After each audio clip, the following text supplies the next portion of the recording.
في واقعنا نجد أن هناك حقا صداما وصراعا يحل في كثير من الأحيان بدل الود والمحبة والمشاركة. فكيف يمكن صديق هذه الهوة حتى نقترب أكثر من نوع العلاقة التي يريدها منا الله عز وجل؟ مع الأستاذة أمينة السلامي، مرشدة دينية بالمجلس العلمي المحلي للفحص أنجرة. لحل أي مشكلة يجب أن نعترف بها أولا، والأمر هنا موجه للآباء أكثر من الأبناء لأن السلطة في أيديهم هم.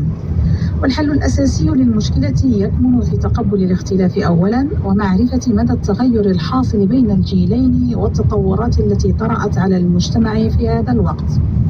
والأهم من ذلك كله الإيمان بأن الأجيال يجب أن تأتي برؤى مختلفة وحياة جديدة لا تشبه سابقتها.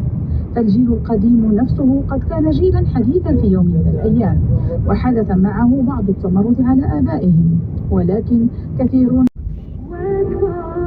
الأولى نجمة رمضان سنة مسجلة شكون كان يقول من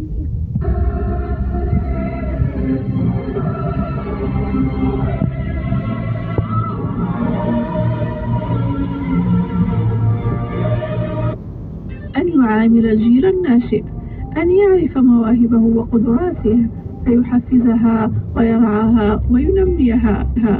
وكذلك تكلم القرآن الكريم عن العلاقة بين الأجيال، أنها علاقة ود واستفادة من التجارب